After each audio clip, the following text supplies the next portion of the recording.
कृषि कानूनों के विरोध में जंतर मंतर पर रोज 200 किसान देंगे धरना। संसद सत्र के बीच दिल्ली सरकार ने इजाजत दी। 22 जुलाई से लेकर 9 अगस्त तक सुबह 11 बजे से शाम 5 बजे तक जुटेंगे किसान। किसान मोर्चा का संसद कूच। कृषि कानूनों को रद्द करने की मांग को लेकर आज से मॉनसून सत्र खत्म होने यानी 13 अगस्त तक रोज संसद के करीब जंतर मंतर पर प्रदर्शन करेंगे किसान। किसानों ने इसे किसान संसद का नाम दिया है। जंतर मंतर पर प्रदर्शनकारी जत्थे में देश भर के किसान संगठनों के प्रतिनिधि होंगे शामिल। 26 जनवरी की हिंसा से एहतियात बरत रहा है किसान मोर्चा। असामाजिक तत्वों को दूर रखने के लिए सभी प्रदर्शनकारियों को परिचय पत्र दिया जाएगा।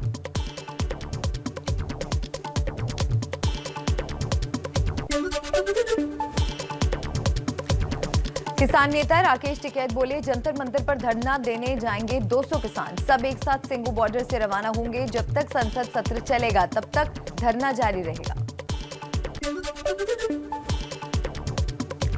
दिल्ली पुलिस की कमिश्नर ने जंतर मंतर पर किसान संसद को लेकर सुरक्षा का जायजा लिया। चप्पे चप्पे पर तलाशी, पुलिस को निगरानी रखने का आदेश। अर्धसैनिक बलों की 5 कंपनियां जंतर मंतर पर तैनात।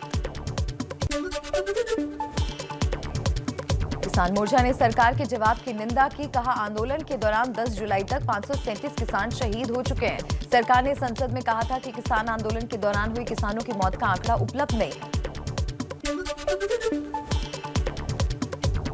हरियाणा के सोनीपत में स्थानीय लोगों के पैदल मार्च को लेकर एकजुट हुए किसान। कहा, ये आरएसएस और बीजेपी के कार्यकर्ता सरकार आंदोलन को तोड़ने की कोशिश कर रही है। किसान नेता गुरनाम सिंह चढ़ूनी अपने बयान पर कायम। कहा, मोर्चा चाहे हमेशा के लिए सस्पेंड कर दे लेकिन मेरा मिशन जारी रहेगा। आंदोलन को मजबूत करने के लिए काम करते रहेंगे।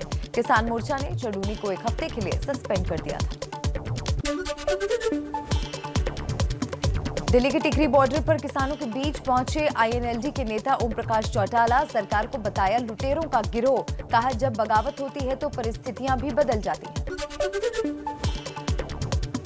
जासूसी कांड पर बंगाल की सीएम ममता बनर्जी का बयान। कहा, मेरी भी जासूसी हुई, सुप्रीम कोर्ट से संज्ञान लेने की मांग की। पेगासस जासूसी मामले को लेकर सभी राज्यों में आज कांग्रेस का राजभवनों तक विरोध मार्च। कांग्रेस सुप्रीम कोर्ट की निगरानी में जासूसी कांड की जांच की मांग कर रही है। मोदी सरकार की केंद्रीय कैबिनेट की आज दोपहर 1 बजे बैठक। लद्दाख में केंद्रीय विश्वविद्यालय के निर्माण को मिल सकती है मंजूरी। कुछ क्षेत्रों में एफडीआई को लेकर भी फैसला संभव। केंद्र सरकार के जवाब पर राहुल गांधी का पलटवार। कहा, अपनों को खोने वालों के आंसुओं में सब रिकॉर्ड है। आम आदमी पार्टी के सांसद संजय सिंह भी लाएंगे विशेषाधिकार हनन का प्रस्ताव। कहा, ऑक्सीजन की कमी से कोई मौत नहीं हुई। ये जवाब देकर सर्वोच्च सदन में मोदी सरकार के मंत्री ने झूठ बोला। ऑक्सीजन की कमी से मौतों के हजारों साक्ष्य मौजूद हैं। दिल्ली के डिप्टी सीएम मनीष सिसोदिया का केंद्र सरकार पर गलती छिपाने का आरोप। कहा, कुप्रबंधन और 13 अप्रैल के बाद ऑक्सीजन वितरण नीति में बदलाव से अस्पतालों में जीवन रक्षक गैस की कमी हुई जिससे आपदा आई। ऑक्सीजन की कमी से कोई मौत नहीं वाले जवाब के लिए केंद्र को घेर रही केजरीवाल सरकार भी कटघरे में है। दिल्ली हाईकोर्ट में मई में दाखिल जवाब में सरकार ने कहा था कि राज्य में ऑक्सीजन की कमी से कोई मौत नहीं हुई है। दिल्ली के जहांगीरपुरी के गौरव गेरा ने उठाया सवाल। कहा, ऑक्सीजन की कमी नहीं थी तो मौत कैसे हुई। जयपुर गोल्डन अस्पताल में उनके माता पिता की एक ही रात में मौत हो गई थी। एमपी के ग्वालियर में ऑक्सीजन की कमी से हुई थी बीजेपी नेता राजकुमार बंसल की मौत। परिवार का आरोप, 24 अप्रैल को सरकारी अस्पताल में ऑक्सीजन खत्म होने के कारण भगदड़ मच गई थी। एमपी के शहडोल मेडिकल कॉलेज में सामने आया था ऑक्सीजन की कमी का मामला। अस्पताल में भर्ती 16 कोरोना पीड़ित मरीजों को ऑक्सीजन की कमी से 18 अप्रैल की सुबह उनकी मौत हो गई थी। एमपी के स्वास्थ्य मंत्री प्रभुराम चौधरी का दावा। कहा, प्रदेश में ऑक्सीजन की कमी से कोई मौत नहीं हुई। ऑक्सीजन की कमी को बहुत मेहनत से दूर किया गया। शहडोल मेडिकल कॉलेज में क्या हुआ मालूम नहीं, मगर जो मौत हुई कोरोना के कारण हुई। कुछ और खबरों का रुख कर लेते हैं इसी तरह फटाफट अंदाज में। सीएए कानून को लेकर आरएसएस प्रमुख मोहन भागवत का पाकिस्तान पर वार। कहा, भारत को किसी से धर्मनिरपेक्षता सीखने की जरूरत नहीं। पाकिस्तान बनाने के लिए 1930 के आसपास योजनाबद्ध तरीके से बढ़ाई गई थी मुसलमानों की जनसंख्या।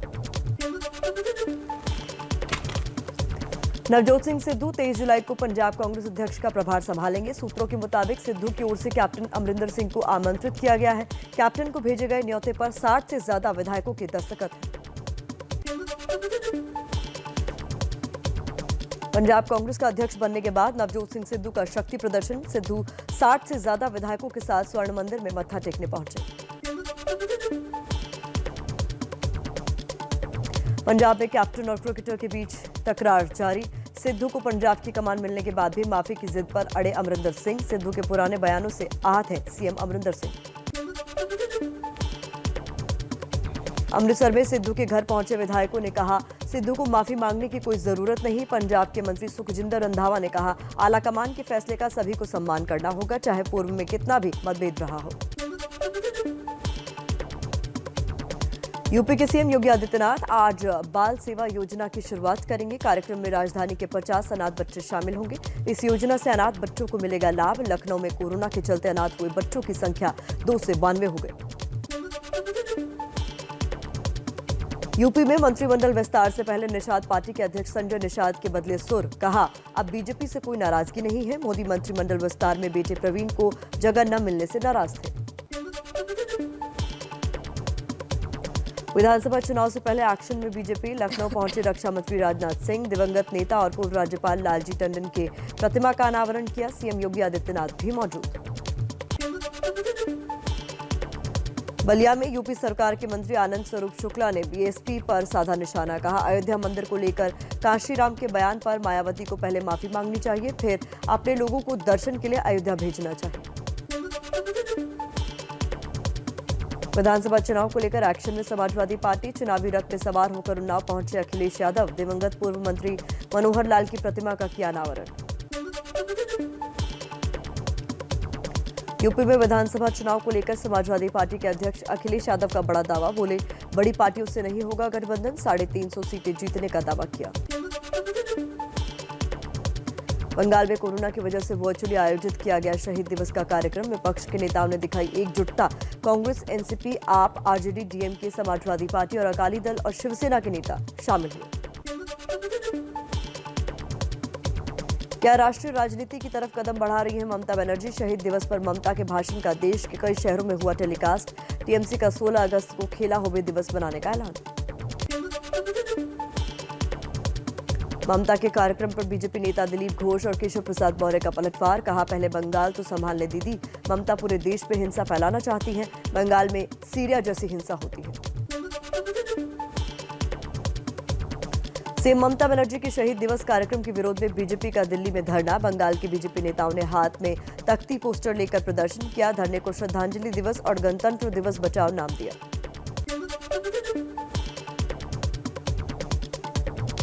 असम के मुख्यमंत्री हेमंत बिश्व शर्मा का बड़ा ऐलान। मुस्लिम बहुल इलाकों में जन्म दर पर अंकुश लगाने के लिए बनेगी जनसंख्या सेना। 1000 युवाओं को जागरूकता फैलाने का जिम्मा सौंपा जाएगा। कर्नाटक में नेतृत्व परिवर्तन की अटकलों के बीच सीएम येदियुरप्पा को लिंगायत समुदाय के 35 मठों का समर्थन। सिद्धलिंगा स्वामी बोले, येदियुरप्पा को संतों का समर्थन। देश में 24 घंटे में कोरोना के केस में 40% का उछाल। 42,000 से ज्यादा लोग हुए संक्रमित। 4000 मरीजों की मौत। मुंबई के बीकेसी सेंटर में टीकाकरण रुका। वैक्सीन की कमी के कारण कल लोगों को नहीं लग सका वैक्सीनेशन।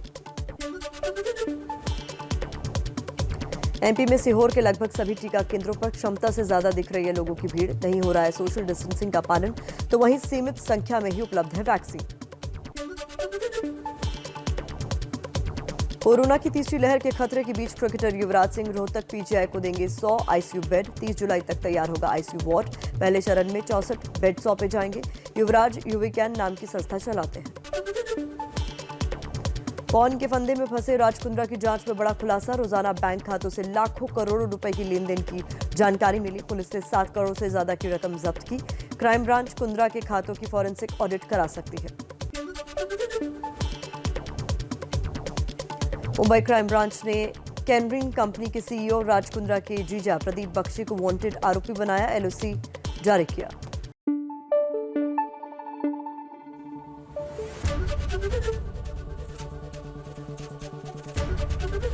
एबीपी न्यूज आपको रखे आगे।